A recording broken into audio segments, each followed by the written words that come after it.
final word. No doubt. No doubt. What's up, fellas? What's up? What's good? What's good, man? What's good? Everybody up? What's good? Wake up. Wake up. Man, super Wake up. good. You know, it's that good. It's that time where we getting ready to go through the finals and it's going to be dead. Just Right. baseball. But it's about to get live, though, because camp is like, what, 2-3 weeks away? 2.5 weeks Getting away? ready to get so live. It's close. that It's right camp around is- the corner. The camp is going to be crunk this year. I think this mainly because, you know, like we had talked about with, you know, Dan Quinn there. Obviously, Dak is back. You know, Mike McCarthy's second year. You got your rookies. You got your second-year players, Dallas, we want to see. And I just think there's going to be a lot of content creators down there as well, more than I think it's been in ever. Maybe since, well, I don't know how long. I haven't been in this thing that long, but wouldn't you say, Law, this will be one of the first times it's going to have this many content creators down there as well? Be kind of nice. Yeah, man, it's going to have a lot of people out there that's representing the YouTube community, the Facebook community, and beyond. So here's the thing that I like, Big Game James. Instead of like the national media, we're like from NFL Network or from HBO or from anywhere else, man, you guys going to get the raw and uncut version of it from our perspectives. Right. That way people Right. can identify with it from the everyday fan base. So I like it better this way, the raw and uncut version. Oh, I'm you gonna like give it to that y'all raw and raw. uncut stuff. Yeah, you Yeah. like that raw and uncut. You like that blue magic. Oh yeah. Straight to the vein, through the toe. Yeah. Oh man. Yeah. Right No to the chaser, vein. baby. No chaser on that one, dog. See, wait a second, Big Game. Like, everybody's not familiar with the things about which you speak, all right? So if they don't know, we're not going to interpret, man. We're going to keep this thing moving, man. So Just No just watch the show. interpretation for the Watch the nation. movie. No, yeah, just watch. Yeah, just watch that. Yeah, man. But So what's up, fellas, man? What's going on? How's everybody doing? man, super chilling, man. I'm doing good. I'm relaxing. I'm just kind of enjoying the vibe of my brothers, you know, because we got a lot of content we can talk about, but we kind of cruise controlling right now. So just kind of hearing what's on your mind. I didn't hear from the OC. What you got, my brother?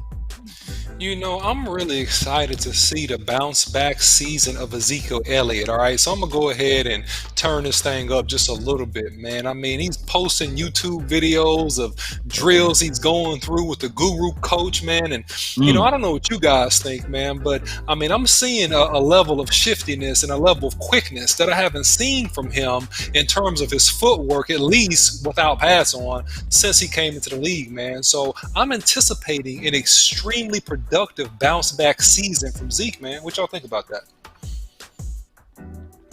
I Well- will definitely feel you on that. Facts. Go ahead, Law. Oh well, I was gonna say that on Big Game James, you had posted a video of him doing all of those cuts. I think it's over 250,000 views, and that let everybody know that a lot of attention is on him. Eyeballs are ready to see Yeah. what Ezekiel Elliott Well will said. bring to the table. And I would tell people right now, his footwork, his shiftiness, we have not seen this since 2016.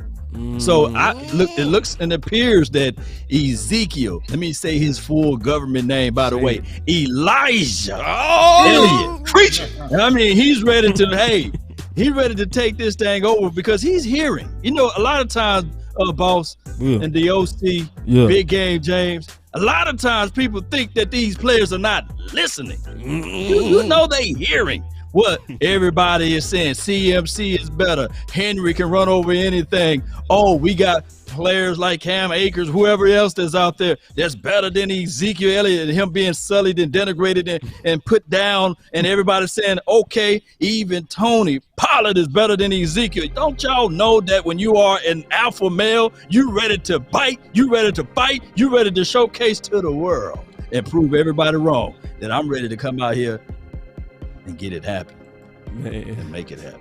Let's go. And so this is what I like, Law. This is what I like, man, because the best of the best, they have this little itch and they take it personal. See, just like you said, everybody's been talking about Zeke. He's overweight. He's on the downslide, even though he's only 25, right? He doesn't turn 26 until the end of this month. And so the best of the best take it personal, Boss Cowboy. They show up with a chip on their shoulder, and they're going to be ready to rock. And I'm excited to see what he does. He's going to be ready to rock this year. Yeah, no, it's no doubt.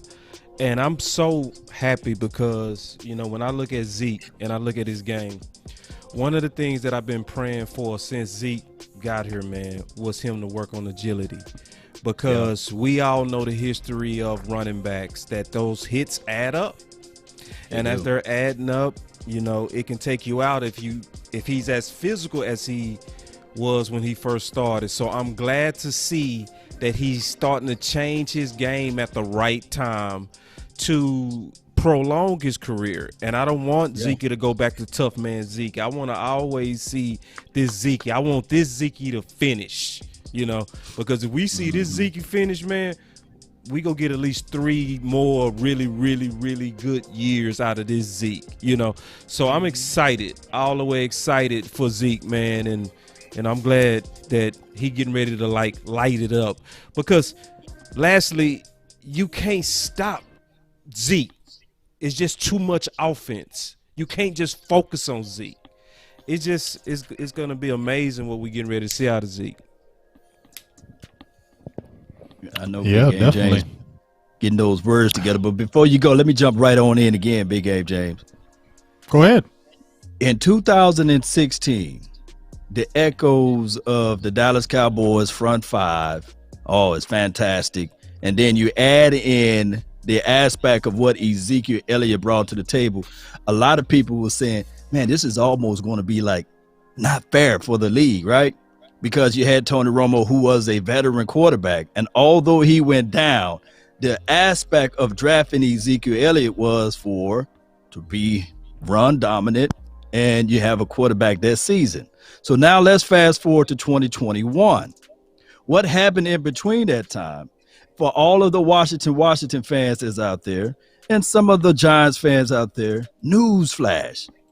We impacted and changed the way in the philosophy where you guys were drafting, because they drafted those big boys up front to slow down the pace and what Ezekiel Elliott was going to bring to the table. Right. So that's why you got all of those Bama boys over there in Washington. That's why the acquisition for the Giants, they went and got a Dexter Lawrence and all of those boys that's inside to stop down and slow down Ezekiel Elliott.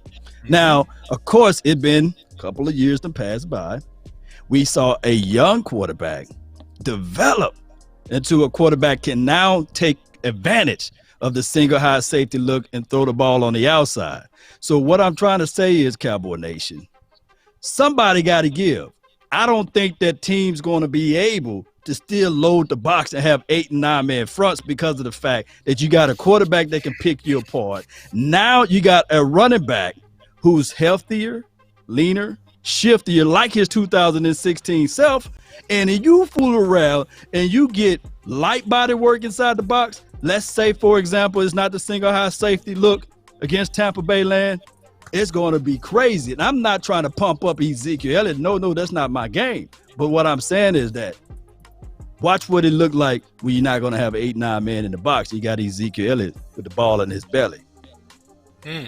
See, I like what you're talking, Law. I like what you're talking right there, Law, because now you're talking strategy. You're talking strategy. And see, and this is the whole thing. And I'm just going to expound on that point, because if the offensive line stays healthy, the one-on-one matchups will favor the Dallas Cowboys. Now we can combo up to your linebackers and we can keep Ezekiel clean. And this is the only place I want to see Ezekiel get physical. I want to see him get physical on the second level. I want to see him physical against DBs and safeties. That's the only place I want to see him ultra physical. Other than that, footwork, shifting, turning, and taking hits light on one shoulder. I don't want you going heads up with 260-pound linebackers or defensive tackles. So now you get into a situation that you have to pick your poison.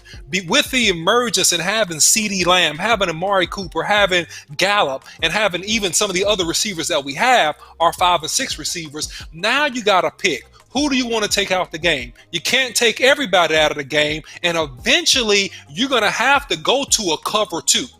That's where the Cowboys are going to excel in terms of the offensive scheme. If I can get you to play even and get you to play cover 2 coverage, now you cannot load the box, because if I see that safety walking down, I'm going to audible out of this thing and I'm going to hit you with something that's going to make you feel real bad about yourself when we get a quick 6 points. And so that's the aspect about the schemes and the nuances that we'll see this year, I think, with a fully healthy and engaged Ezekiel Elliott. There we go. Yeah, and we haven't talked since that Hardknocks announcement. Mm-hmm. I haven't talked to nobody. So, and listen, y'all check this out. I want y'all to really hear this, because I forgot that I had this, but this is super perfect. Y'all check this out. Check this out. I'm gonna play this. But hey, this is important too, and I don't want to jinx it. Okay. This is as close as I can remember the Cowboys ever coming to just kind of sitting in the cut. Like, nobody's really talking about them. There's not any drama surrounding them. Like, I mean, we still got a month to go. Yeah, knock on that wood. But like, there's no crazy contract disputes. Nobody's in the news for the wrong reasons. And nobody's really, like, there's not that much hype around the Cowboys right now, which is exactly where you want to be. So hopefully they can just keep this up for another month. Right. 3 days later, they announced Hardknocks. Y'all didn't knock on the wood hard enough, man. I blame all 3 of y'all. I said the exact same thing, bro. I promise. I said we didn't knock on that wood hard. 3 days after he said that, man, they announced Hardknocks. I said, God damn. And you said something about Dave. You said, Dave, say the opposite. I think that was what you said. It was say the opposite, man.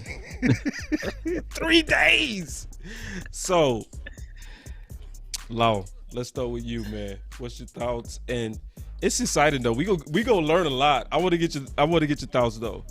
Man, it's a twofold situation.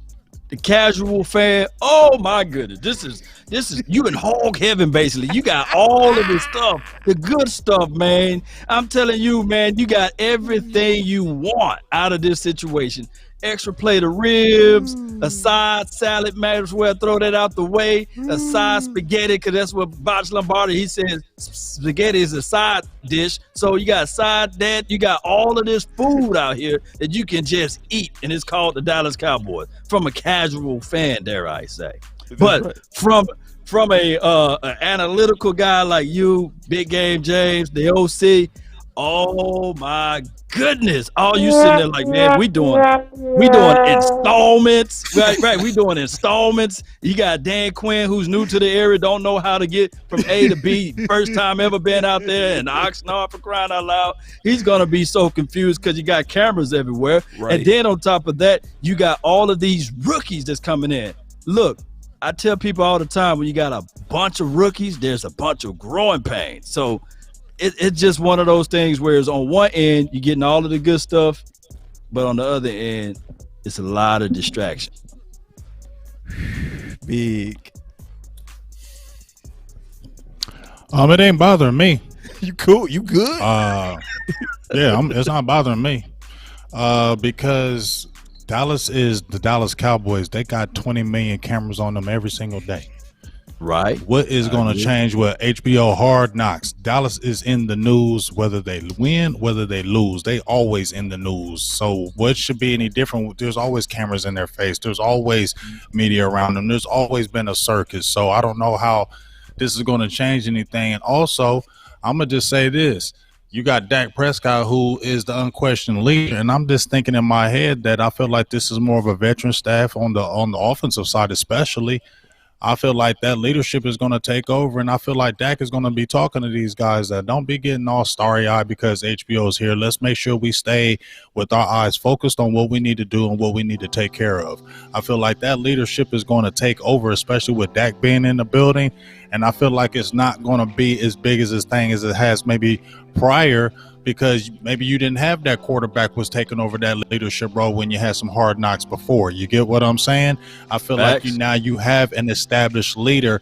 That wasn't going on when the hard knocks. You have that with Dak. We haven't had it with Dak. And I feel like with him being there, and I feel like he is going to really have these guys focused. And I don't think that's going to be a big distraction as a lot of people are trying to say it is. I like your point. I can fight you on some of it, though. You can fight me all day. I can fight you back. Hey, let's, put him up. Because, see, put him up. Mike McCarthy, he showed in the blue and white scrimmage last year that he liked to keep them cameras off plays. And you're right. I definitely agree with you, Big. I agree with you 100% that, we are a circus anyway. But at the same time, this puts some pressure on Mike, and this puts an extra workload on Mike that he wasn't anticipating. You don't think Mike already had? I didn't mean to interrupt you. You don't think Mike McCarthy already has pressure? This is year 2. They had a bad year last year. You always got the pressure. Okay, so it's like, you work, I work, we all work. And when you got a full plate, the last thing you want to do is see the secretary come throw some more work on your plate. Right? You know what I mean? Come on, man. Same thing with a real plate. When you full, the last thing you want, even when you love the food, is don't put no more on there, man. Let me digest this. That's what I'm talking about. Right. It's the fact that they throwing so much on his plate right now, and it's a must-win year. Like me and you discussed, Big. Like we talked about this a lot. That some people even looking at this that he could be teetering on a hot seat, and if you teetering on a hot seat, So if you're on a hot seat, my man, you gotta hate this right now. I mean, that's my only pushback. You said pressure is privilege. You said I did say that, but say it's in context. I ain't trying to add. See, let me say the context of that. That was slick by you. That was smooth. You like that? That was smooth. That was smooth. You saved that one. I like that. That was real good. Hey, you know what? I got to give you your props on that because I don't usually get like clean. He didn't have no words for that OC, did he? Yeah, that was a clean shot. I said, whoa. The man that quoted was a clean me. shot. Clean, super clean. You don't do that. You don't quote me.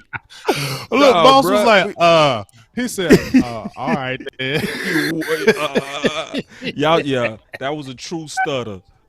But the context of pressure being a privilege, I love you too, bro, is the pressure being a privilege is the fact that after the pressure is applied, then you look at it as a privilege. But you don't just ask for pressure so that you can call it a privilege. He asked for it when he became the Dallas Cowboys coach. Yeah. With great power comes great responsibilities, as they say, huh? You feel me? If he goes, much is given. Right. Go ahead. Yeah. To whom much is given, much is required. No, go ahead, OC. Yeah. No, I mean, listen, I'm going to jump in here just real quick. I've been quiet observing this whole thing. And listen, here's the deal. The deal is this, is that the NFL, much like any big corporation, especially with the Dallas Cowboys, this is a nonstop job interview. So this is a job interview for the coaches. This is a job interview for the players. And so this will be another interview in terms of how you deal with situations and scenarios and how well you can manage. If you're a player, it's how well can you stay focused and execute your responsibilities. Now, if I'm a player and I got tons of cameras on me, listen, I'm going to amp up my performance. I want to look good in front of HBO. I want to have a good performance in front of all those cameras. So it should be a test of seeing how well you compete in this environment. And then also it should be an indication to the staff and also to the management of who are our long-term players in terms of maturity, in terms of guys I really can trust, or guys I need to keep an eye on based on how they deal with this whole circus of being on HBO. So I think it's a lot of good to it. And I think that it can bring out good and bad. And I think that pressure causes the cream of the crop to rise to the top. So actually, in essence of where you want to go long term, actually, I'm fine with it. Man, y'all getting on my nerves, man. Speak your mind. Man, they killing me. We will be okay, man. Listen. All right. We actually have a former head coach. I think we need to just listen and then let's Big game. I'm talking to you, big dog, big homie. Yeah, big I brother. already heard it, so I'm ready. I'm ready to come at you because I already listened to all of it. So let's go. That's my dog, boy. Here we go. But let's get right into it, man. All right, here we go, man. Let me push this button because y'all getting on my nerves. Yeah, here we go. The Cowboys are going to be featured on Hard Knocks, and you were the head coach back the first time they were on Hard Knocks. What do you take away from that experience? Well, first of all, it's a little bit invasive, and that's the thing that I think that is a little tough. The one thing about the Cowboys, you're certainly the marketing part of the Cowboys. It's a great thing because everybody in the country gets an opportunity to either whether you like it or like the Cowboys or not. It's a good thing for the club, but for the players, it's not bad because I think they like the idea of being on camera and the national people seeing them every week.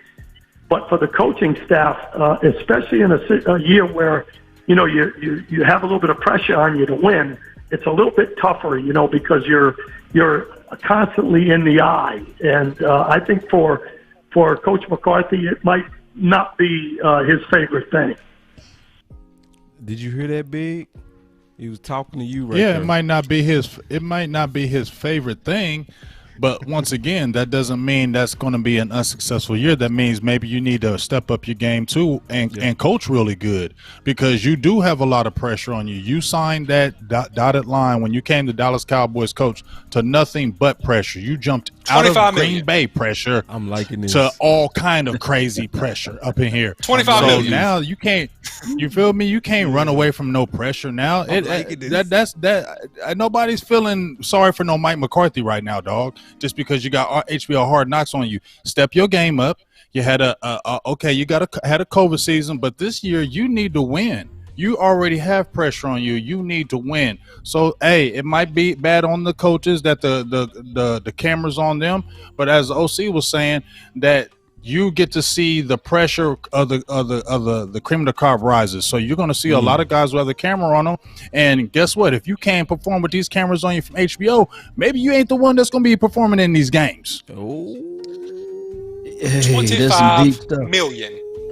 25 lighters on the dresser. Yes, sir. Listen. I gotta say this, Big. You talk me into it. Perfect. Just straight up. I love that. Perfect. Hey, perfect. But I ain't too sure if you talk me into it, man. I ain't too sure. Yeah, you sure? You sure? We're gonna be okay. Hold up before you finish that. Boss. Listen to this though. Listen what Dave Campo, who was his quarterback in 2000? Quincy. Exactly. Quincy. Exactly. No hate on Quincy. Quincy cool, man. Quincy cool, but I'm just saying, you feel me? The Hard Knocks, the guys that was the quarterback, I'm sorry, they weren't Dak Prescott leaders. And I just feel like Dak is going to talk to this team. Let me say this, big game, James. The difference of the calibers of coach Dave Campo. They had good defense or what have you. Yes, they went 5-11. And with that same quarterback that you said there, I say Quincy, this guy named Bill Parcells, a different level of focus, point, and coaching. He took that same Quincy, and excuse me, did they go 10-6? I could be wrong. Can somebody help me out with that historical? We can also say, I'm also say this: Bill Parcells, Dave Campo. Well, has Dave Campo coached anywhere else as a head coach ever? No. And will he? He went right into retirement. And then came back for the Cowboys for another cup of coffee, I believe. You feel me? So you get what I'm saying? My thing is, I different coaches, though. Here. I got an analogy here that I always like to bring up when you're talking about focus. Everybody in here right now, we can see y'all. There's a thing called light. They got light shining on you. Don't y'all know the difference between a light bulb and a laser beam? It's that pause right there. Y'all think. What's that? They both beams alike, the same light. I was thinking. Look, one is more focused. A laser beam can cut through anything on this earth, but they both beams alike. One is focused in. And all I'm saying is that this particular Dallas Cowboys, regardless of how much talent they got, all of the light in the world, if they're not focused, then they ain't gonna get the job done. That's all I'm saying. So, like you lamented, Dak Prescott is one hell of a leader. But like my dog OC just said earlier too, heavy is the crown. But my thing is, yes, shoulders are built for pressure, and pressure is a privilege and all of these sorts of things. But why absolutely opening up that box or that Pandora box when you don't have to?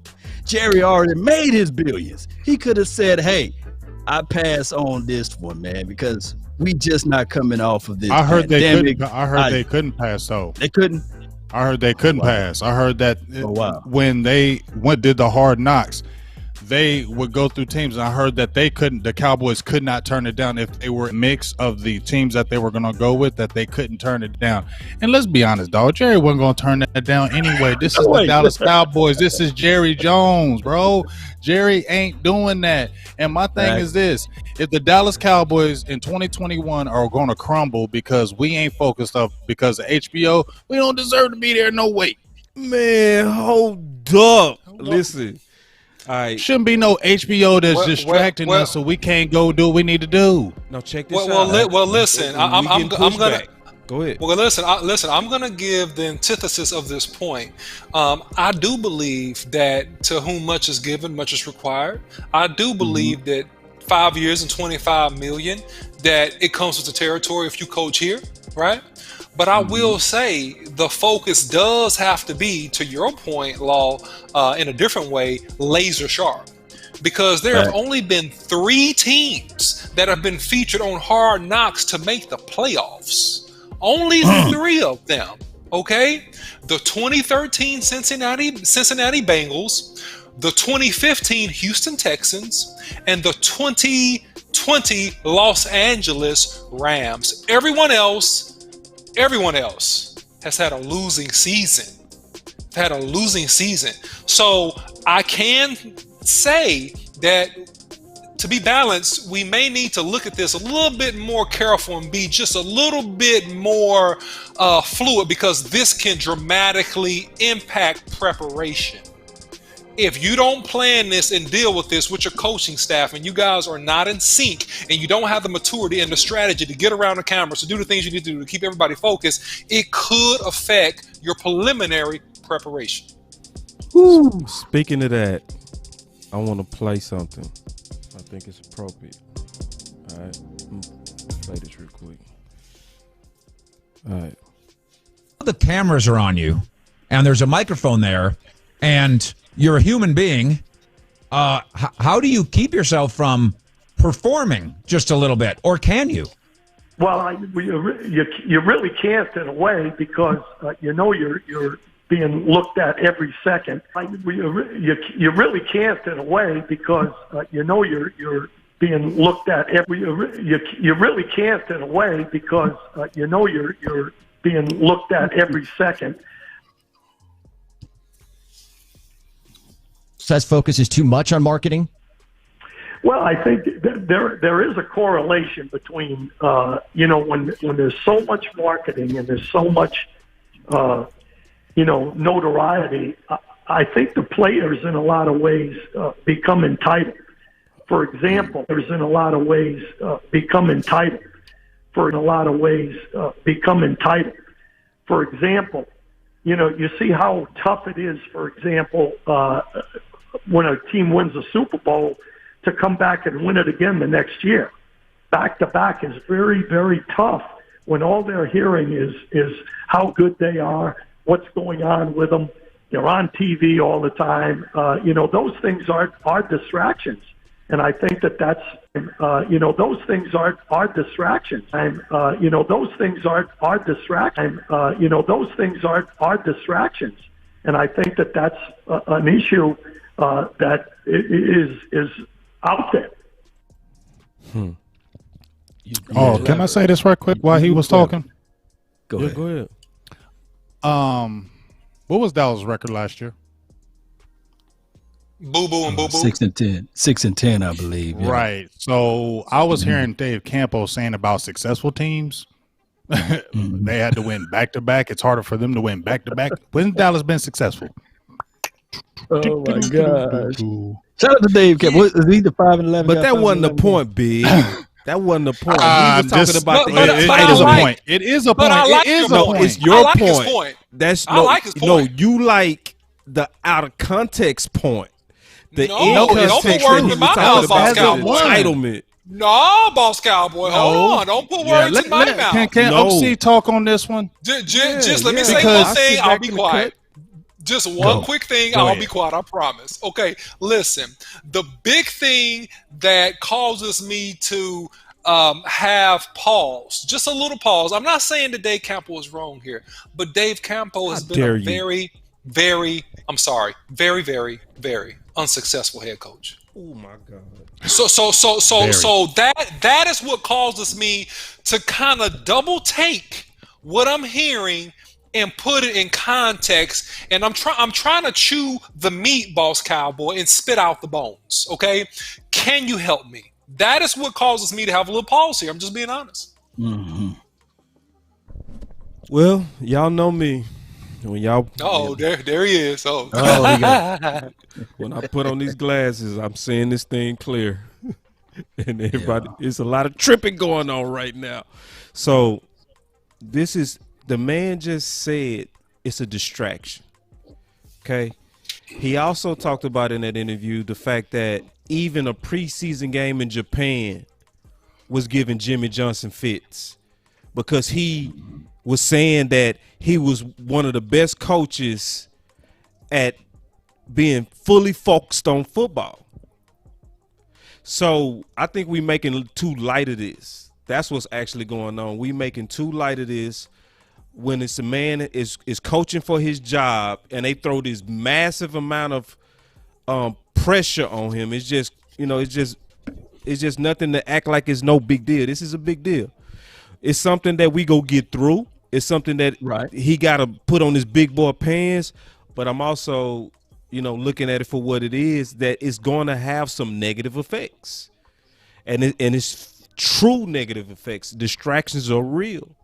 Distractions take away from preparation. Preparation causes a lack of execution, and a lack of execution can cause you to lose early games. It can be a full domino effect. So it's one of those things that I want to look at this from his whole picture, not just like I get over it. It is what it is. Let HBO in the building. Because one of the things I also say is Mike McCarthy can do some things to make it work for him too. Like he can use this as a smoke screen. Right. He can use this to put out diversions to try to throw teams off. So it's not all bad, It's just that it's an increased workload. You also know, and they made this clear, a lot of coaches are going to be stunting for the cameras. They're going to be trying to show off and stuff, and they're going to be knowing that the world is looking, and it's going to take away from football. It is. And not just that. Think about this, collectively speaking. Not only that the Cowboys are doing the Hard Knocks group, you got to put into context that they're also doing the Hall of Fame game. I know that a lot of people will look at it and say it's just an exhibition game. It's not going to take this much away. But we plan a trip to go to Oxnard, and I can guarantee you there's a 3 to 4 day disturbance of loading up all of your young guys, flying them all the way across the globe there to go play in or to go show up into a game, a meaningless game at that, and that takes away from preparation. While, hear me out, the Tampa Bay Buccaneers, they focusing in on week 1. Yeah. They're focusing on, okay, here's their strong suit. Let's take this away. So there's a two folds to it. Whereas the casual fans, we get a chance, an opportunity to see our team. Right. While the team that just won the Super Bowl is locked, still high off of their success, get a chance to reel it back in and go in and say, we're focusing on week 1. There's no camera. There's no Hall of Fame game for us. And I'm not saying that we're going to lose, because I'm quite sure we can beat the hell out of the Tampa Bay Buccaneers. Yeah. But they don't have that extra. You can go ahead and put the P word on there. Pressure or stress. They don't have that. Right. They the Super Bowl winning champs. Right. You would think that Kansas City Chiefs, they do a piece on them for crying out loud. I digress. 3, 2, 1, drop it. And remember, you're listening to nothing but the best. Boss Grill, drop it hard. Let's go. It's time to Yeah, good stuff. I mean, real talk. I mean, it is. But once again, I'm going to just say this, fellas. Jerry ain't never changing. Yeah. So when we keep on talking about we go in this evil, dirty circle, we don't like it. But why is this reason why we go in this circle? Jerry is not changing. We want to be low key. Jerry is never going to be low key. You get what I'm saying? So that's what I'm trying to explain to you guys is that Jerry ain't never changing. So as the players should already know how he is, they need to adapt and adjust, right? Because they know Jerry is the showman. They know Jerry is the salesman. They know Jerry's going to jump out there and always put out the Dallas Cowboys. So that is why I'm talking about, once again, the leadership within the Cowboys has to be strong. Have to be. Dak Prescott. Those guys have to be able to, what we're talking about, HBO being in your face and marketing this and that. Well, if you got strong type leadership, I think we've all played sports, right, y'all? We've all been with the team, and we've played with hype teams. I'm sure we have, but we've also talked with amongst our teammates and said, "Look, fellas, we know it's crazy out there, but we got to stay focused." And if we're talking to ourselves in that locker room saying we need to be focused and don't worry about that outside stuff out there, you can break through that stuff that we're talking about with HBO. But that leadership has to be strong.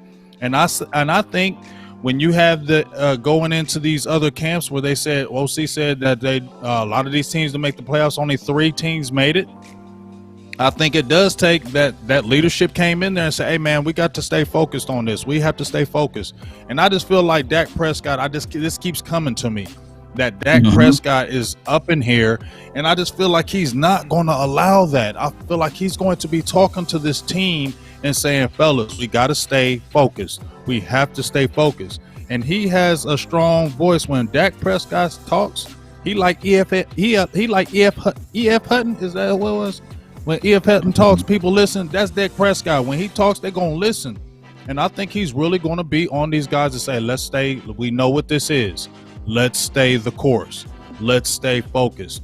Like I said, we seen Ezekiel Elliott. We talked about him early in the show. This is a whole different Ezekiel Elliott. I think one of the reasons why Dak Prescott motivates him. He motivates everybody. Get up off your butt and do your job. And maybe HBO could be a distraction. I'm not saying it's great. I wanted it. But I just feel like Dak is really going to step up and control that locker room and say, don't fall for this. We have to stay focused, because guess what? We weren't 10-6 last year. We weren't 11-5. We weren't 12-4. We were 6-10. And the year before that, we was 8-8. You get what I'm saying? And the last 3 of the 4 last years, we haven't made the playoffs. So they shouldn't even be going in the cameras at HBO trying to show off. We was a losing team last year. Yeah. But to channel your energy on that big game, James, there's a quarterback that echoed the exact same thing that you talked about. Yeah. Let me hit that perfect button one more time before I bring up this quarterback. Let me hit that perfect. Yeah. That quarterback name is Troy Aikman.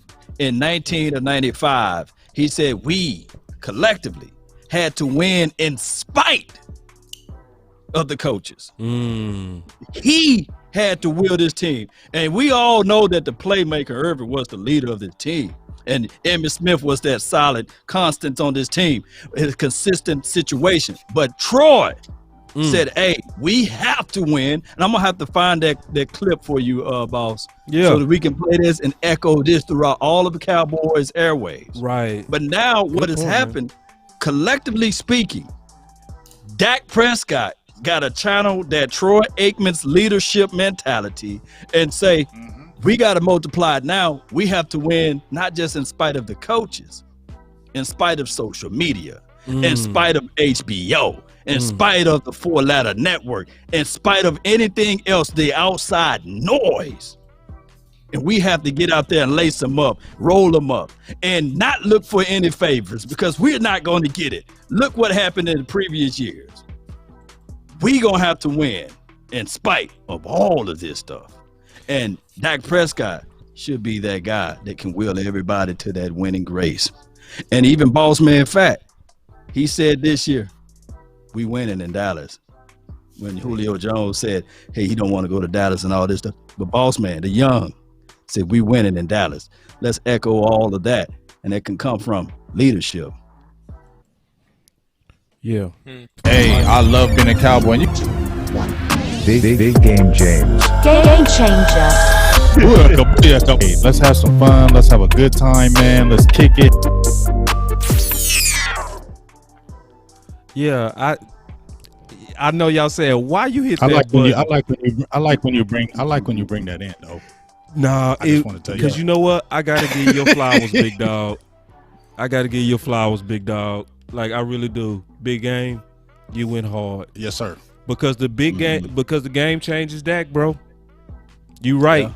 I think you identified it. I think you, because it's like, why cry like I was doing? Like you said it best. The reality of what we dealing with is Jerry Jones and Stephen Jones. They already got 3 rings, so they go always look at it like get the money and try to get the rings. We not sacrificing no more big money for rings. We got rings. So where is the leadership go come from? I think you hit that dead on the head, bro. And it also means that it's possible. You gave an angle of how we can do it. And it's going to have to come from Dak. I mean, and others. I don't want to put it all on Dak. It's going to take a combination of guys because we always bring up those 90s, but those 90s had a lot of leaders. Nate Newton was a leader. Michael Irvin was a leader. Haley was a leader. Haley went in there and told them, y'all ain't nobody, you know? Please that leadership is key. You know what I'm saying? Like we all talk about it just right now. The 90s teams, why were they so good? Yeah, they was wild. Yeah, they was crazy. We knew they was wild. We knew they was crazy. But they came together as a team, and they came together in football. That leadership was so strong, and just like what Law was talking about, that leadership overcame the coaches with Barry Switzer. I mean, let's keep it real, man. Well said, Law. I'm not dissing no Barry Switzer, bro, but come on, man. That was Jimmy Johnson's players. Barry Switzer didn't come in and say, oh, man, Barry Switzer's a great NFL coach. No, that was them boys have been there. They've been trained mentally, and they said, we have to continue to do this even with our leader not here. Thanks, bro. Yeah.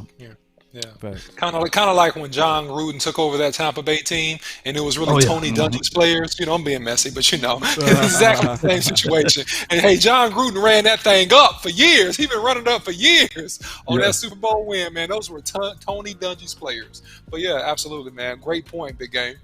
Hey, I wanted to kind of show one more thing from a clip wise that's encouraging and confirmation. Matter of fact, OC, could you expound on that real quick? Yeah, man. I mean, listen, here's a whole component that I think will be nuances within the team. And this is why I think that the Cowboys can, given the positive side of the argument, get through the hard knock situation. It's because they have a veteran offensive group. They have D-Law. Right? They have just enough veteran presence on that team to be able to corral the young guys and say, hey, guys, let's lock in, let's stay focused. And with how the draft went, with Dan Quinn's imprint on that draft and the variety of young players in key positions, we know that it's going to be a super competitive camp. We've talked about this before, that it's going to be a camp to where you are going to have to fight for your reps, fight for your position, and try to actually make that 53-man roster. So if you out there dilly-dallying and being too cute, you may find yourself with some walking papers. And so that's why I think that it's ultra incentive for veterans and rookies alike on the positive side of it to come locked in. I don't care how many cameras there. Hey, I'm going to play this real quick. Y'all check this out. I think the COVID issue was a tremendous, detriment to every team. I think the one thing that happened with the Cowboys, though, I like Mike Nolan. His dad was with us when we first got there, and he was one of my idols growing up. But I believe what happened there is they tried to do too much. The one thing about Mike Nolan's scheme is it was very very intricate. There were a lot of things to it. It wasn't a simple system. And you add that to young players and then doing everything without being in the room with them, it becomes a problem. Now, Quinn, on the other hand, his system is pretty simple. And if you've got good players, which I think the Cowboys have some decent players now, I think that when you're not being, when you're in a situation where you have some young players, you want to be as simple as possible, but do enough to get you there. And I think their defensive ends are good enough to rush the passer, whether they're outside linebackers in a 3-4 or an end. And I think they've helped themselves a little bit in the secondary. So I think they're going to improve. The proof of the pudding is going to be, what happens on the field. Good stuff. Great stuff. Yeah. And confirmation to what a lot of us have said a lot, and confirmation of what Sean Lee said. Remember, Sean Lee was on the Herd, and he was talking about that they simplified the system. It's also showing that the indicators of a 4-3, a one-gap system, which means simplified. It's, so I know we're talking about Hardknocks, but he brought more commentary other than just the drama of Hardknocks. He also shed some light. That's confirmation to like what I heard you say, Law, what I heard you say, OC, Big Game, a combination of all of us who never obviously talked to him, been saying some of this stuff, which is right in line to a much improved defense. I want to get y'all thoughts on that real quick. Well, I know, in my opinion, we all should understand. I think we all know that it can't get worse than it was last year, so it's got to be better. It can't be worse. It can't be. It can't be like that was just bad. They got 2 years in a row. Heck no. So obviously it is going to be better. And just like we talked about, Boss, me and you've been talking about on show after show when we do our Saturday show, we talked about the Ron Marinelli Apologist Tour. We talked about how they stressed it when they were looking for a defensive coach. What was the thing they kept on saying? We want to get our defense back to 2018. Yes. That's what they kept saying. We want to get back to that 2018 defense. And what was that? When they were playing free, they were playing one gap system. They were in attack mode. They didn't have to think about everything. And we all know prior when Mike Nolan came on board that he had a complicated defense. We knew that before that. So it was kind of like, you already know you got this complicated defense. You got COVID going on.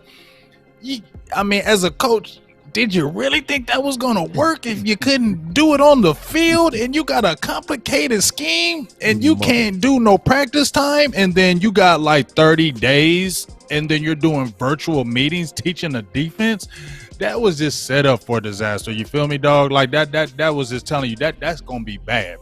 So I just feel like it's just going to be an easier way. And the players are already one thing about the Quinn Nolan thing, OC, Boss, Law, we know when we play you don't have to like every coach, but it does kind of help. Right. You know what I'm saying? It does kind of help when you actually do like your coach. And I feel like they really will want to go to bat for a Dan Quinn more than a Mike Nolan. And I think that makes a big difference, fellas. It makes a big difference when you're not happy and you're playing on and you just I ain't going hard on this play. You get what I'm saying? Let's not act like players don't do that because they don't like the coach or something. Don't act like they may not give up on a play.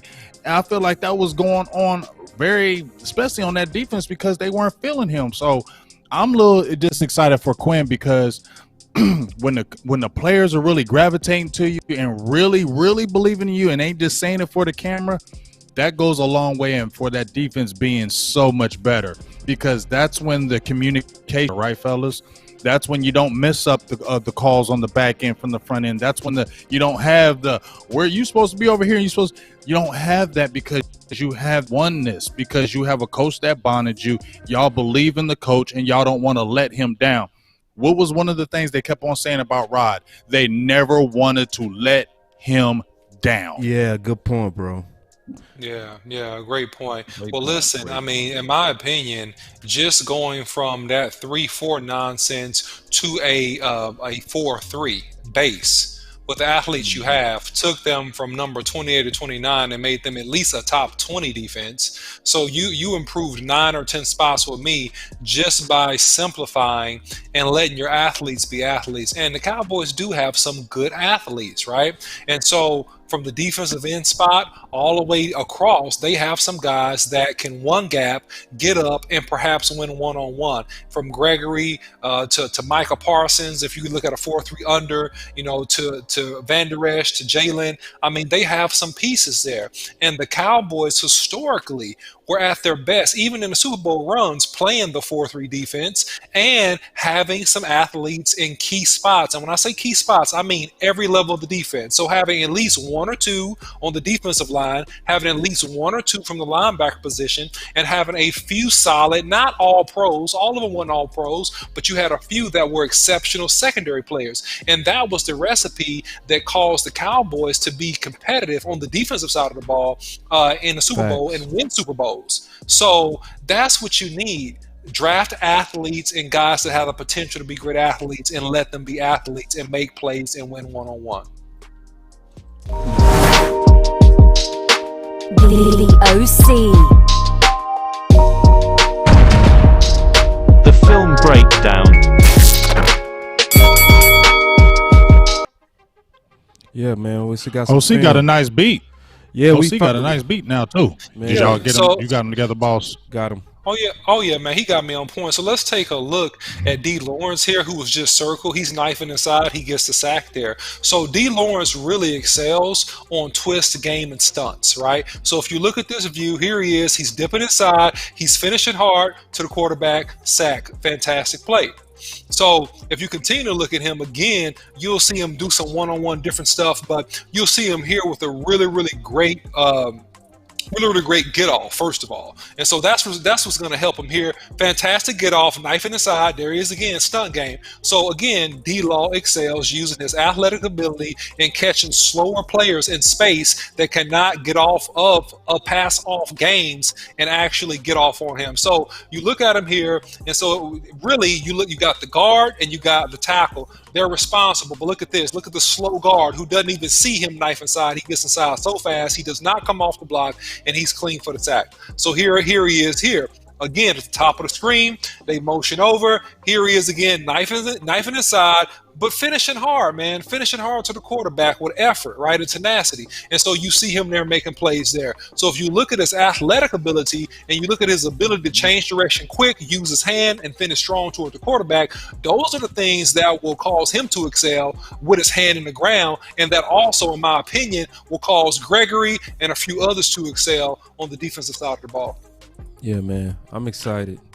And I think... Hey, OC, I didn't mean to cut you off, boss. I just want to bounce off OC real quick with that. You know, when you were talking about D-Law, this came to me. I think you were talking about it, boss, about Brent Urban. Mm-hmm. When D-Law had his 14 and a half sacks, right? Mm-hmm. That was 2017, correct? Was that 2017? Yeah. Yep. Okay. Yep. It was 2017. Who was the defensive? Who was the defensive tackle? That was David Irvin. I'm with you. Exactly. Yep. So I was thinking, he hasn't had a defensive tackle like that could put pressure up the middle, right? So you saw he got them sacks because he actually had a defensive tackle that could do some damage in the middle. That's why Brent Urban is going to be key for this defensive tackle position, because if he can really step up and do what the Cowboys need to, it makes D-Law even a better player because I think you may have said it, boss, that we can collapse the middle now, and then D-Law can get to that edge and get these sacks. But we haven't had the defensive tackle position since Irvin left, so it's been putting more pressure on D-Law because now they're like, there ain't nobody in the middle that we got to worry about. So you know what we're going to do? We're going to make sure D-Law ain't going to do it. Right. You feel what I'm saying? We're going to make sure D-Law ain't going to wreck us, but we ain't scared of nobody in this middle. But if we can get a Brent Urban to do his thing, that makes it better for D-Law. So we really need those guys to do that. I love the film assessment on D-Law and the way he utilized his hands to create separation and that speed. When you look back at all of those clips, like what Big Game James is lamenting too, and what you pointed out, single. He's single. There's no double team. There's nobody there to chip. And I believe in the hearts of hearts, if Brent Urban can be that wild card, and then they rotate Big Bo in, and he could be that wild card, and if anybody else, Osa to Navell Gallimore to Tristan Hill, whoever is going to win that battle, if they can win their one-on-ones, they're going to create all types of issues along that front five for the offensive line. So I'm bullish on D-Law as well as you guys are, and I think that this season we will see that extra flow from D-Law, that pressure. Look at him getting off of his stance right there, and I love it. He got chipped on that one, knocked down, still fight through and get to the tackle. So get to the sack there. So we like seeing that. I believe D-Law, like everybody said, one-on-one he'll win. Yeah, he gonna win. And I think, and I'm seeing it setting up too, Law. I like that all-star cast that you broke down, because I think for me listening to Mike McCarthy, and they gonna use Gallimore as a 3-tech. They made that very clear. He's gonna be an interior pass rusher, which is saying all the terminology of 3-tech. So, and was showing, you know, the flash and the shirts and shimmels, but he was showing the flash. And we all saw him run that 4.79 electronic. That's electronic too. That mean that it great really, get off. Yeah, his get off. So great get off. I'm seeing the formation of the pieces that can make this defense not just better, way better. So, and you know what? What else, boss? Osa and him can be a great combination. You know how we were talking about the Tristan Hill, and I'm definitely not giving up on Tristan Hill, but dog, we saw how that second half of the season, how Gallimore took that leap, right? Yeah. And Gallimore is just different in my opinion because he has a mindset, he has a mentality that's different. That's what I love about Gallimore. He came in his rookie year like, hey, I belong here. You know what I'm saying? He had that attitude that we love. That's what we want. We want that nasty, Mr. Nasty time. I need Mr. Nasty time. So he was doing that. Now you see Osa. I know he ain't touched the field yet. I'm going it, bruh. I'm about him. You know what I'm saying? And if them two, because he was playing a lot of 1-tech at UCLA, and they're saying you're playing 3 here. So we should get excited about that because the hand fighting, the wrestling that he does, that's more advanced, especially in that middle, in that tight spot, and you got good hand fighting, you really winning. And if those guys can really put that pressure with them one-on-one matchups and get up that middle, man, I'm getting a little excited, dog. I'm getting a little excited, man. Hey, the Grinch smile. 3 on the outside shoulder at that, so they ain't gonna kick him. He's not even gonna be there with the A gap, so he's gonna shoot all the way through the B. Feel me? So you already know when everybody look at Osa film assessment on what we did all of this offseason. He gets so low, and his get off. Man, think about this. He's not gonna be asked to play quarter 1, quarter 2. This guy going to come in fresh in the 3rd and 4th quarter. That's where you get all of your gang of your sacks there. And on top of that, if you have a guy like Gallimore, if you have the guy like Tristan Hill, those guys, this is attack mode. This is no 2-gap situation nor scenario, Cowboy Nation. And call me crazy, but Tristan Hill, until that injury, he was showing some explosiveness. Check out his film assessment on that. No doubt, man. Yeah, he wasn't playing bad. You feel me? And he was showing that get off. Like, he was pretty decent in that run game. Like, he was attacking the ball, and when he got one-on-one matchups, he was getting in that backfield. He had a couple would-be sacks. One in that Seattle game where him and D-Law did a crunch on Russell Wilson. Also, he had a would-be sack. He just barely missed a Matt Ryan when he threw that touchdown against Chidobe Awuzie. He was right there. And there was another play where he almost had I know we're like, oh, that's almost, but he didn't get it. But, I mean, that's better because we didn't see any of that his first year. You get what I'm saying? Right, we didn't see any of that his first year. So I saw an improvement, and I feel like what we've been all talking about, competition brings the best out of you, and he knows if he don't bring it, this could be it. So that, and he's got guys on his tail, like, so he can't. Tristan Hill, like, maybe last year could probably say, who's behind me? Now you like, oh, he's behind me, I better be on my job, can't play around today. Yeah, and y'all write this down. He had 8 solo tackles. That's hard to do when you talk about an interior defensive guy, and 9 quarterback pressure. So there's nothing to sneeze at as far as from his sample size of play time. And I'm not pumping him up, Cowboy Nation. I'm not. No, but you're speaking to his potential and his upside, which I agree with you, Law. I feel like he did show tremendous upside. I just hate that he got hurt because I would love to see what he did in the second half of the year. No, he was starting to come on. He was starting to come on.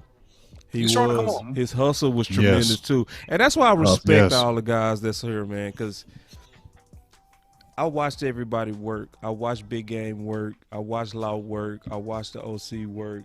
These guys break these boys down. So when Law talking about he's seeing the flash of Tristan Hill, that ain't guessing, brother. That is not guessing.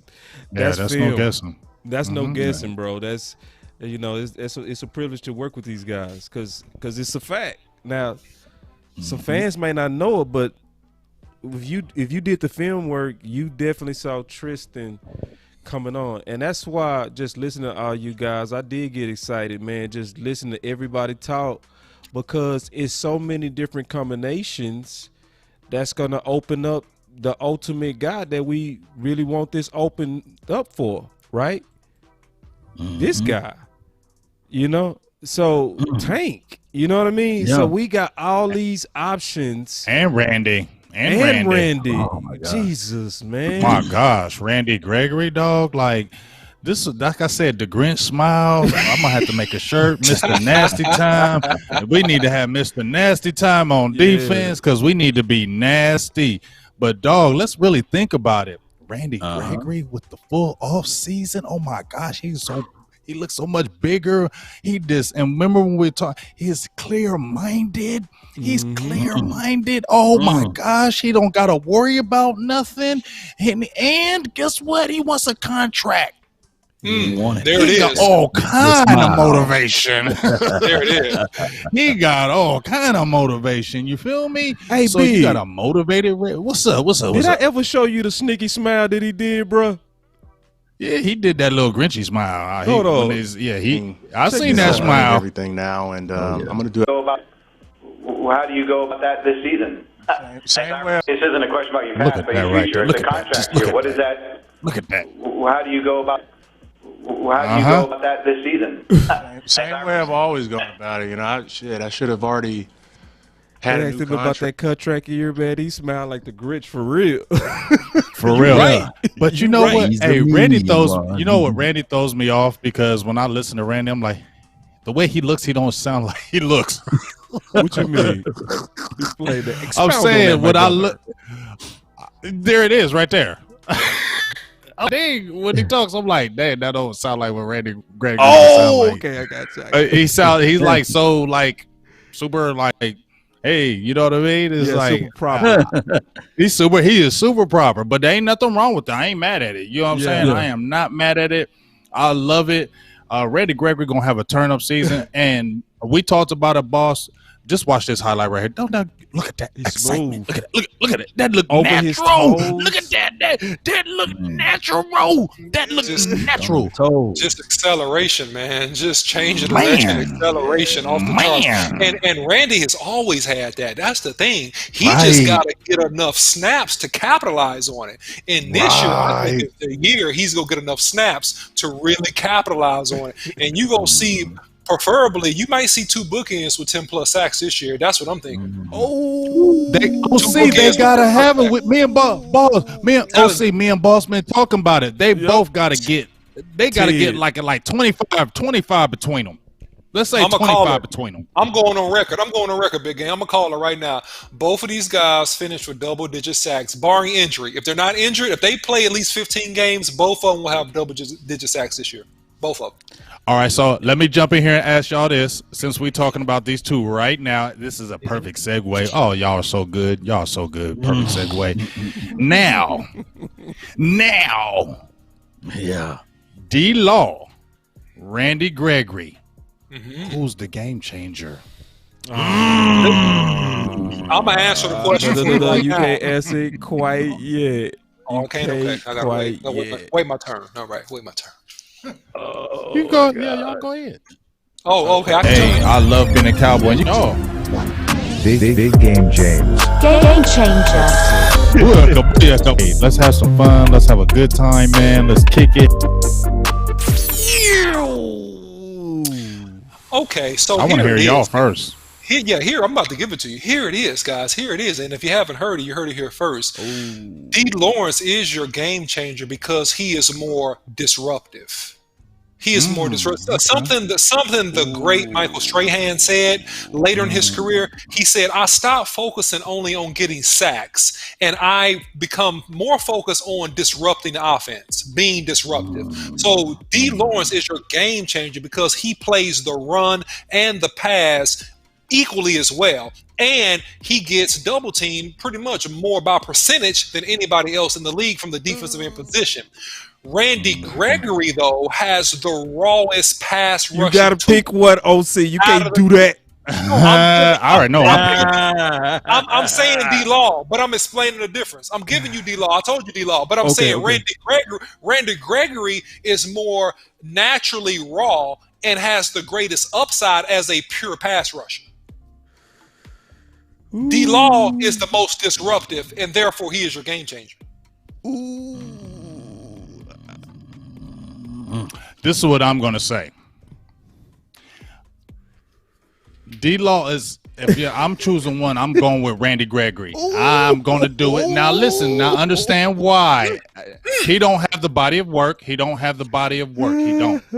So you really can't call him a game changer because he doesn't have the body of work. He hasn't played as long as D-Law. D-Law has done it, shown it, and done it, and he is disruptive. He's the tops of the league every single year in pressures as well, not just with the run game and coming off the edge, but he's a high pressure guy.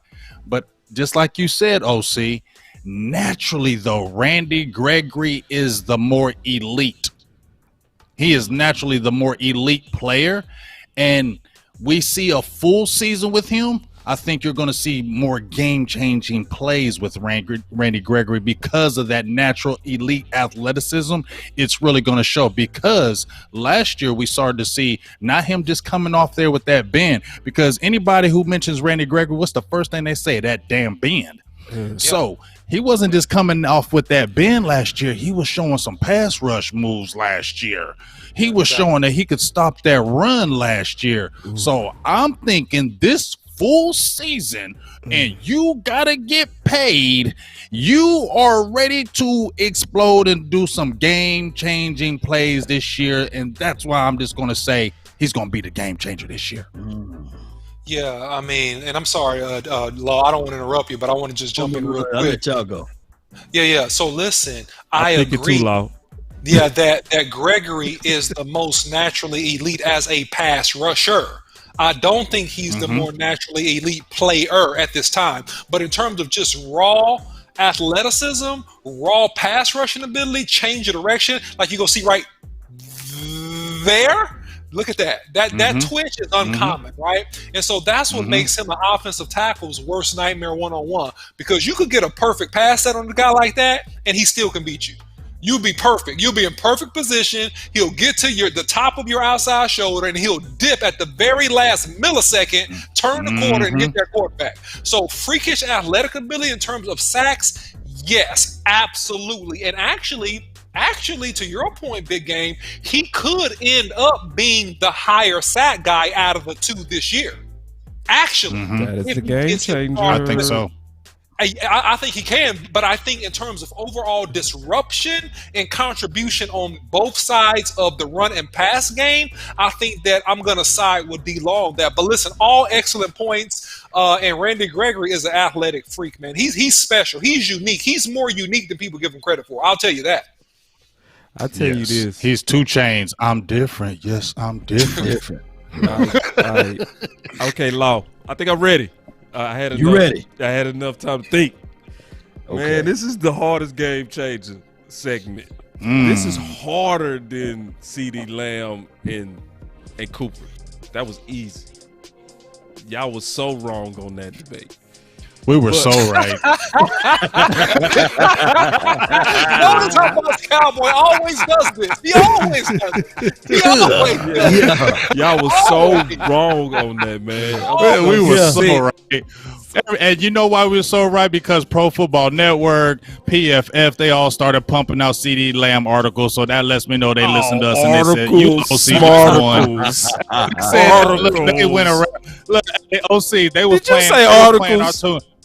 Oh yes, OC. They was playing us everywhere. OC, we won on every level. They was playing us on every level, big dog. Listen, Big Game. You know we had some credence when they started remixing our quotes. Well, hey, when they start remixing the quotes and putting them in articles, then you know we said something good. Yeah, I'm like, y'all in the feed. All right, back to the real debate, because that wasn't even no debate. That was a landslide by Law and myself. That was too easy. That was you're right. That was step up next time, Law. We just dunked on y'all on that one. That wasn't even debate. Get to your point. Get to your point. That was more so, get to your point. That was more so a massacre. Okay. Right. I know. You're still alive. I don't know how. But guess what, man? Guess what, Big? This is hard, though. You're going to agree with me, ain't you? Yes, I'm going to agree with you, bro. I'm sorry with Randy Gregory as my game changer, man. I'm rocking with my dog because understanding that the 4-3 under is going to feature him. They already doing the experimental things like putting him at the Sam, putting him at the Leo. They showing all the signals that they go unleash him fully. He's had a full off season and hasn't had that since he was a rookie. He has low tread on his tires. He has about 20 pounds of extra weight that he usually got to put on himself doing PX 90 from the house. So he's fully in the facility. He is knowing that he's playing for the bag. So that incentive is great, man. So it's just like CeeDee Lamb. Anybody that's betting on CeeDee Lamb is betting right because it's already built for him to do well. It's the same thing with Randy. It's built for him to do well. Everything is built around him. I think the OC made some hella 5 points. Points. But it's one of those things I think is just stacking up for Gregory, man. Just the scheme fit him. The pressure on Lawers for Tank. The pressure they go still want to double team Tank, just like they go want to focus on Cooper. It's go open up Lamb. They go focus on Tank. It's go open up Gregory. They're not gonna be able to double team on Boss Cowboy, and that's the only flaw in your point. So you want you want to box? I'm just sharing something with you because you brought it up earlier. Is that come on. Empty the clip. Empty the clip. Empty. I'm gonna load up over here too. Empty the clip. because here's the thing. When you have, we talked about Britt Urban, we also talked about Neville Gallimore in the 3-tech position with his tremendous get off and the upside. If Tristan Hill can come back to form close to what he did before he got injured, Tristan Hill makes this team, and he has shown some pressure prowess, quoted by D-Law on this show with the 9 pressures before he went down. With those combinations of effective one-gap pass rushers, you're going to be limited in your ability to double team D-Law. You just are, unless you're just going to run 21 personnel, or unless you always will keep a back in the backfield to chip him. But against back chips, it's been shown to be ineffective. I've seen D-Law win in many situations versus running backs trying to chip him. So therefore, the balance of the power will be more even when you have interior linemen that can win one-on-one. And that's the only thing that I see here that is going to limit, unless you just compress your offense and you're just going to run certain things because you're scared of D-Law, which could happen. I mean, it could happen, but it's going to limit your ability to exclusively double team him. And that's the difference this year. Look at this. Don't forget that monster playing close to the line of scrimmage. Parsons. Great point, Devin. The dude. Yeah, great. Yeah. Great point. Yeah. Great point. I mean, everybody's bringing that, but here's the thing. We all known that, fellas. We've all said that Parsons gonna be a dog. We know Parsons gonna be an animal. And could you just imagine, y'all, D-Law, Parsons, Gregory, Gallimore, however you want to do a combination on a third down, and just say get him. Get him. Just rush. Since y'all talking about these game changes, Law, do a stunt with D-Law and Parsons. I'm a flip out. They definitely gonna do that. Exactly. They gonna shoot that kid everywhere, through the A, through the B. He gonna be having C control and everything. But I will tell you guys this though. I looked at all of the Pro Football Focus, Pro Football Network, and both of them guys had D-Law at a certain level. There are only 3 other defensive edge guys that was ranked higher than him. Can you guys name them? Preach it, D-Law. I mean, Law Nation. Y'all name Boza. Was Joey? Boza was one, right? Right. Boza. T.J. Watt. That's 2. And who's the other DN who was turning up? I got that camera on you too, so you got. Was it Cameron Haywood from the Saints or whatever? Cameron Jordan was number 8. Cameron Jordan, yeah, I was. He's number 8. Who was the other guy? Who was the other? Return. Miles Turner. D-Law graded higher than Miles Garrett. Miles Garrett, excuse me. Oh no, hey, Law, I'm taking Miles Garrett. D-Law graded higher than Chase Young. Law, what people are doing? I give you 1 second. I gotta give my boy Big because he at least got 2 of them. Oh yeah, I gotta give him some of that. Yeah, I gotta. Yeah, thank you. Yeah, he got 2 of them. Let's give my boy some props on that, man. Yeah. Go ahead. He graded higher than Khalil Mack too.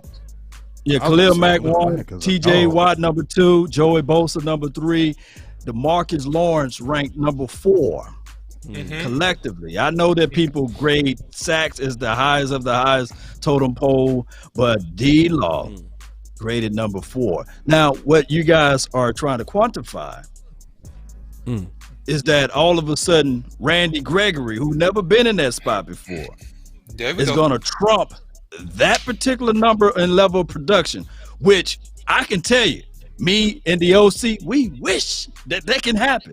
We really want that to happen for our dog over there, Randy, get down, blaze him up, Gregory. So, but I'm telling everybody right now, you leave those one-on-ones on D-Law, it's going to be trouble. I know people got a lot of nasty taste in their mouth from D-Law, but I'm going to tell you guys, man, he's my game changer.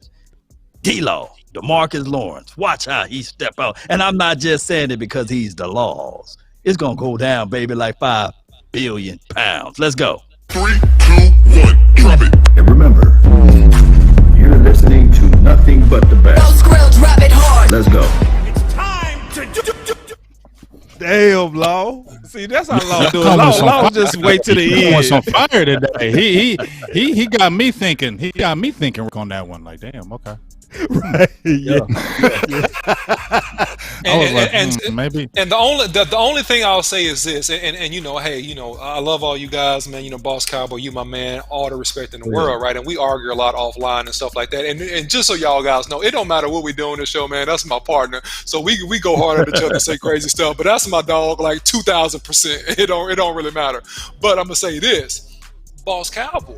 Right? And you've been the master of this, right? You've been the master of this. You've always said in debates, go with production, go with the facts, go with the stats. And so right now, a little bit, Boss Cowboy, you kind of breaking that rule, right? You're breaking that rule to try to quantify Randy Gregory because you see that freak of athleticism.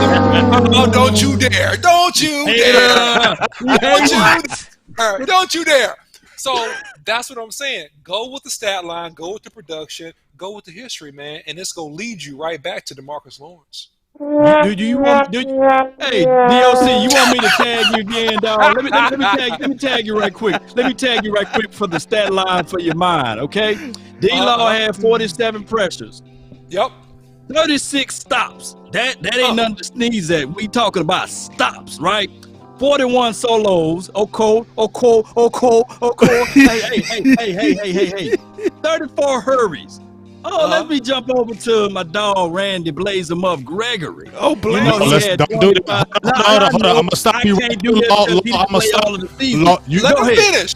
Let him finish. Let him finish, big game. No, I can't. No, I'm about. Okay. Let him finish. Let him finish, big game. I'm gonna get him. Go ahead, let him finish. Hey, it's the average total sum. I'm not saying that, hey, if you qualify it with the fact that Marcus Lawrence played more games and more snaps, of course, I'm not saying that. But what I'm saying is collectively, he didn't get that amount of pressures when he was granted the time and opportunity. Now, what I can tell you guys, that DeMarcus Lawrence is always good against stopping the run. Those stops and those pressures that he brings to the table is pretty much second to none. That's why he's ranked so high, because of his run stopping ability. Randy Gregory, he might just be the best sack artist on this team, but he got to prove it to us. He have not gotten a chance or gave a chance to get 10 to 14 sacks in one season. So this year, he got to give it to us. He got to show us. That's all I'm saying. Is it my turn now? It's your turn. It's your turn, big homie. It's your turn, brother. I hear you what you're saying, Law. But see, you was showing me. You just showed me where they was ranked with Pro Football Focus with the top 4. There was 3 ahead of them. You was telling me all that, Law. But then I looked down and I compared their numbers, per PFF. I know we don't go all off of that.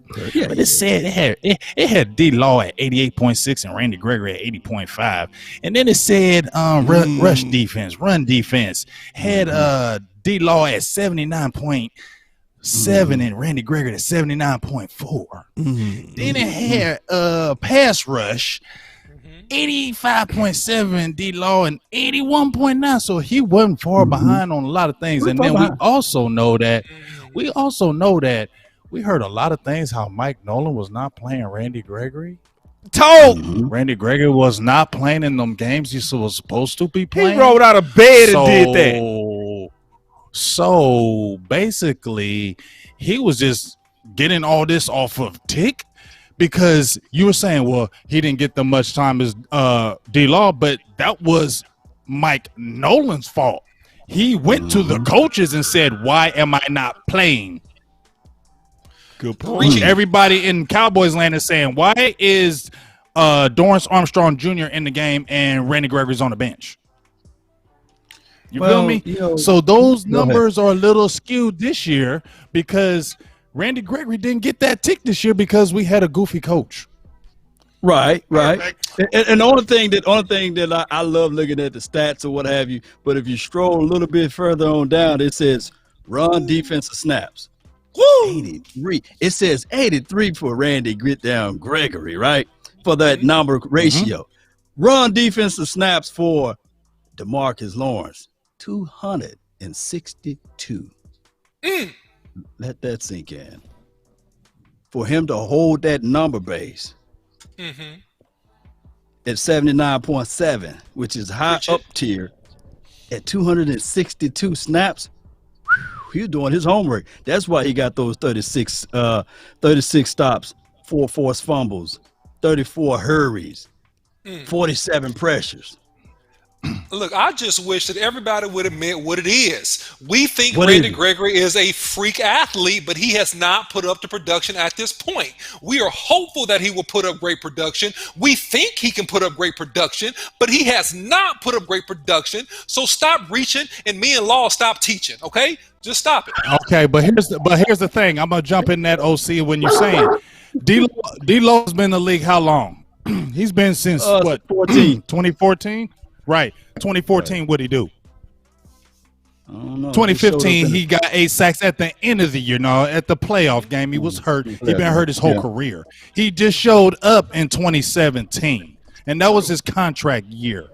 Okay? So when you're saying that, I need to see that because he wasn't doing that his first 3 years. He had 9 sacks in his first 3 years. And they were talking about he could be a bust. So he's just now turning up. And I get what you're saying. Randy Gregory hasn't done it, but we also understand what was preventing him from doing it as well. That's no excuse for him. But it's not like D-Law came in from 2014 and been killing the Cowboys this whole time. Okay. No, you're right. You're lying. But shout out to Randy Gregory one time. So y'all know. Weed every day. Yeah, exactly. I was waiting for it. I didn't want to say it. I didn't want to say it. I was waiting for it. I was like, when's he going to play it? I want to hear it. I want to hear it. Waiting for it. That was easy. I'm waiting on you guys. To quiet down. Go ahead. I'm waiting. I'm waiting. Do I have everybody's attention? Purge time. It's purge time on this game changer, man. I'm sitting back on this. I'm sitting there because I already know what you about to do. Go ahead. I already know exactly what you about to do. Go ahead. Hit it one more time for me, man. Law with my head up and everything. I'm dead serious on this too. Listen, man.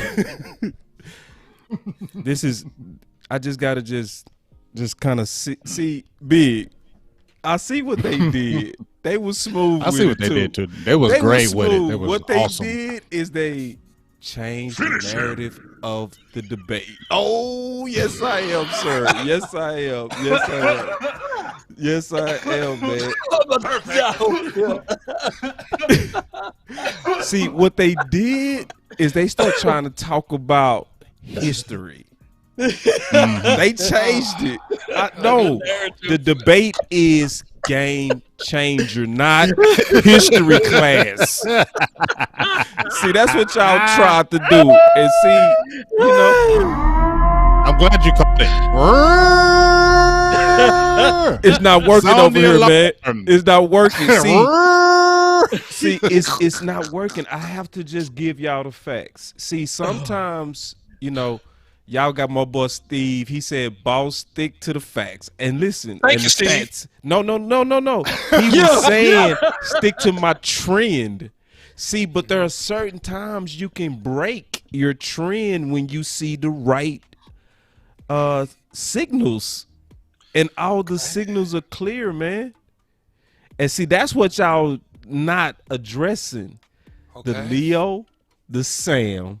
The amount of he gonna be coming from the blind side. He got the extra weight. He got the full off season. He fell out of bed to Big Game James' point and got him 6 sacks. Fell out of bed.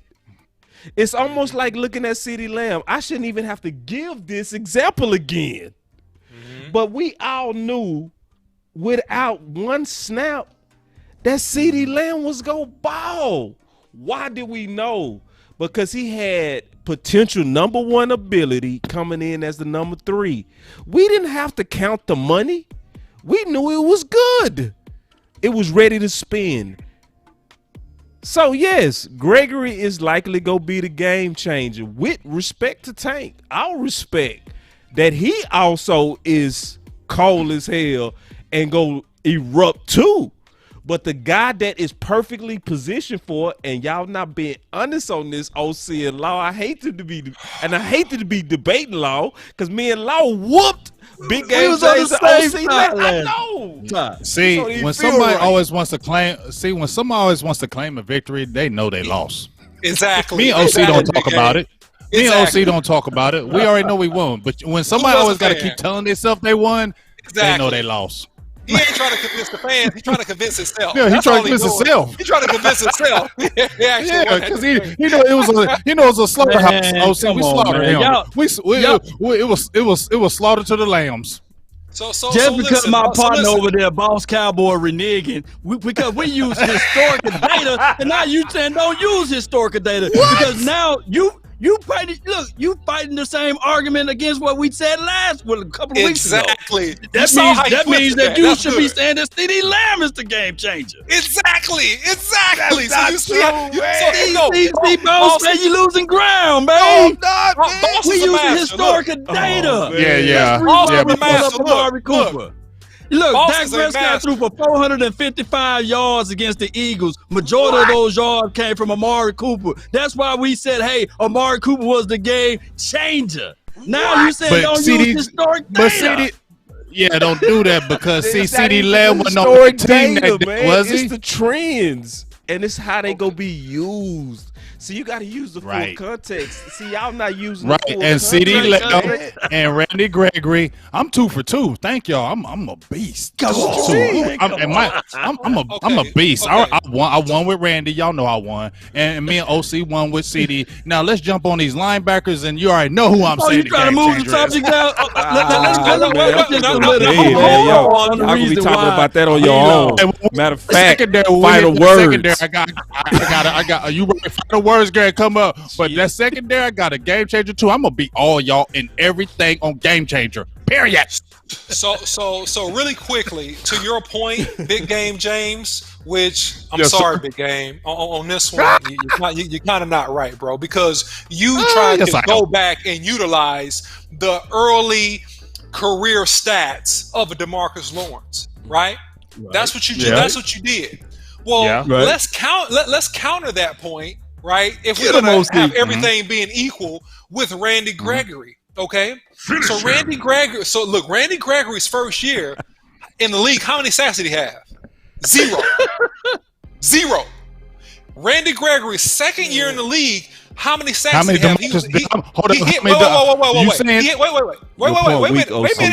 a minute. Okay. What? He had 1 sack. Now, Randy Gregory had 6 sacks in 2018, 2020, 2019. Notice he didn't say rookie though. Notice he didn't say rookie year. Rookie year 2015. Put the gun away, man. Wait a second. Rookie year 2015 already said that. He had 0 sacks, goose egg, and he played in 12 games. He played in 12 How many did D-Law have his rookie year? Can you repeat How many did D-Law have his rookie year? He played his. So what I'm saying, if you look at the early season, if you look at, wait a second, you want to cut me out? Wait a second. Okay. So Marcus, look, Boss Cowboy, hit all them buttons all day. Boss Cowboy, hit all them buttons all day. All right. So look, DeMarcus Lawrence's first year. I'm gonna finish this last point and I'm done. DeMarcus Lawrence's first year in 2014, he had 0 sacks. Exactly. But his second year, wait a second. His second year, the production dramatically increased. He had 8 sacks. He was at injured. The end of the year, the second half of the season. Okay, wait a second. Talk to him, big. He had 1 sack. He was injured several games, and he played injured the whole year. He had 14.5, 10.5, right? 5 and 6.5. So if we look at overall production based upon the trajectory of the career and productivity, you would have to say, if you're looking at trends, Boss Cowboy, you would have to say the trends suggest that DeMarcus Lawrence will be and has been more productive. And the truth shall set you free. Right. No, I can't take that. can't take that. Come back here. Come back here. Come back. I can't take that because, like I said, when I look at the trajectory of the careers, Randy Gregory's career got sidelined. So that and he messed that up. So I can't use that. But as I said before, you can. When Randy's rookie year, no sacks. D-Law's rookie year, no sacks. His second year, he didn't get 8 sacks until the second half of the season, and he's been hurt his majority of his career.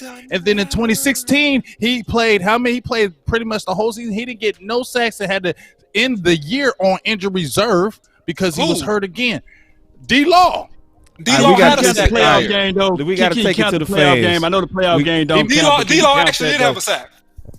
We got to take it to the fans. So that's what I'm saying. He had 9 sacks in 3 years. His first 3 years, he had 9 sacks. Tell him, Big. All right. How many did Gregory have? Big game. How many did Big Gregory have? Oh, but he wasn't playing. And when he did play, what did he do? 2018. I'm just saying when he finally got some significant time and played, he got what, 6 sacks on half a year? Half a year. Half a year. Tell him. Half a year, OC. Half a year. Half a year. Great, guys. Thank you for your That 6 sacks. is a tremendous pace for a guy that rolled out of bed. Thank you for being a great athlete. OC. Thank you. OC, I need you to answer a question. I really do. Okay. Answer this question. Do you do home workouts? Be honest. Yes, I do. Okay. I do home workouts. You do home workouts like PX90. Am I correct? Yes or no? Not that, but yeah, I see what you're saying. No, not that, but yes. No, not that specific, but you do it, don't you? Yeah, I do. Yeah, now, ladies and gentlemen of the jury, I want y'all to recognize that the OC has admitted under oath that he does home workouts. Okay. Wouldn't you say that Gregory also, because he couldn't work out with the team, had to get himself ready with similar style workouts? No. So wrong. You're reaching. You're completely reaching because you can hire a trainer. You're a pro athlete. You are completely reaching. You are completely reaching. No, I'm not. He could hire a trainer. No, see, listen. He could get training at the house. He could go work out. Let me tell you why I'm not reaching. He just work out with the team. I'm gonna tell you why I'm not reaching. I'm gonna tell you why I'm not. See, you know, home training is different than field training. You know that, OC. And exactly. And another thing too, Big, that he trying to ignore. Man, Gregory didn't have a lot of money. Are you serious? And he's never been with the team.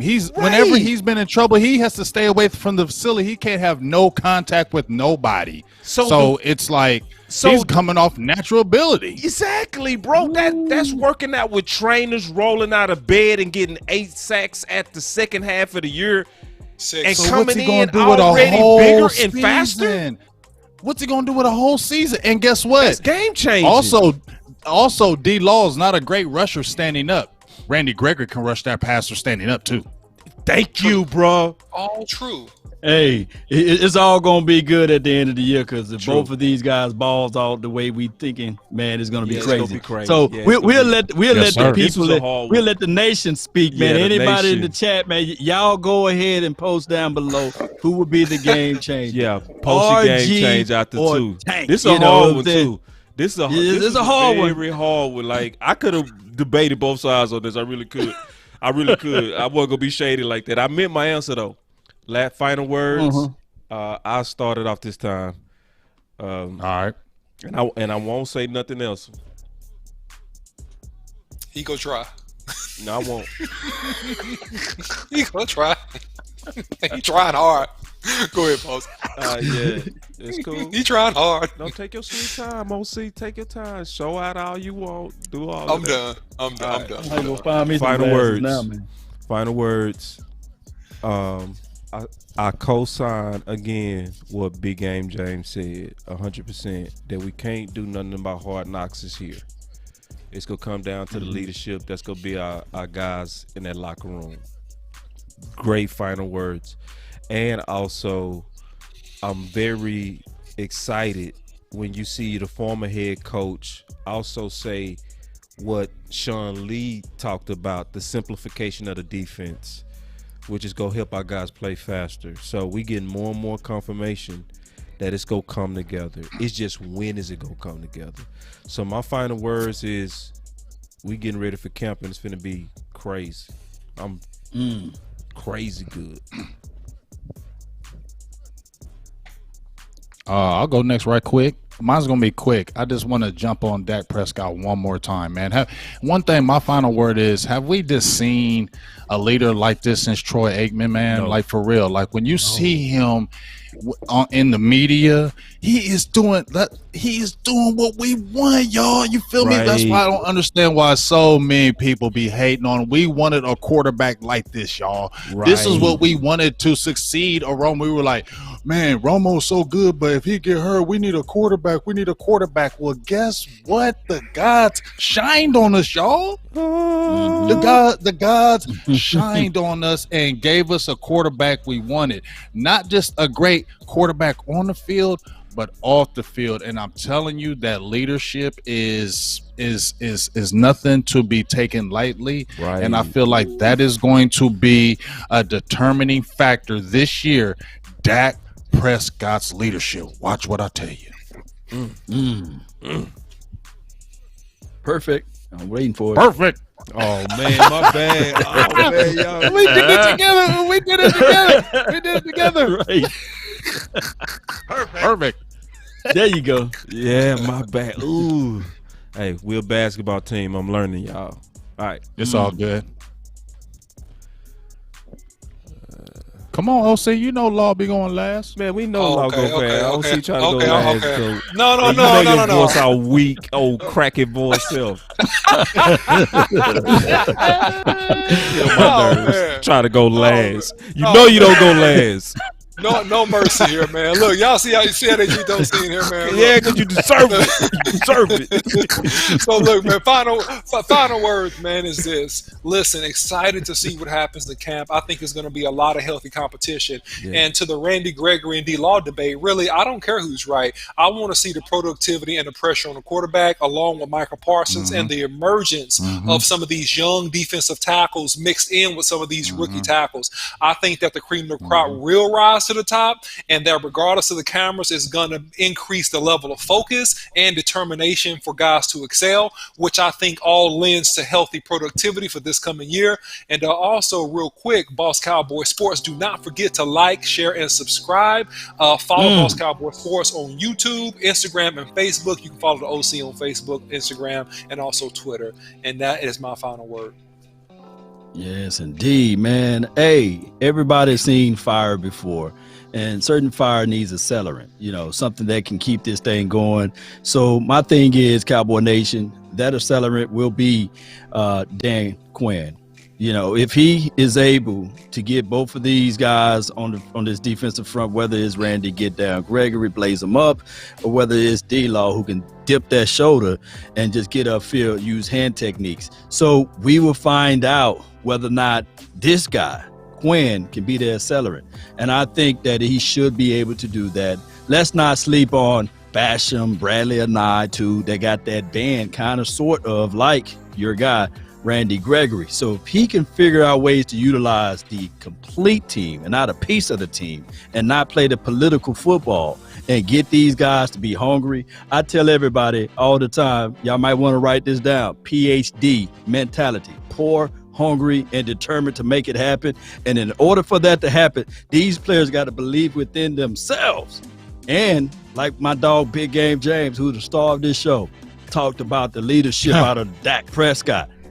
We need Dak Prescott to look into this situation and say, hey, let's focus on winning. Let's not worry about HBO, Showtime, Cinemax, all of that stuff. It don't matter. Don't care about the YouTubers, Facebook guys. No, we're going to stay focused. Hey, Dak Prescott, even shut out your own brother. Let's not even bring him into the mix. Let's just focus on putting the W-I-N on this team, and let's go, Cowboy Nation. We out.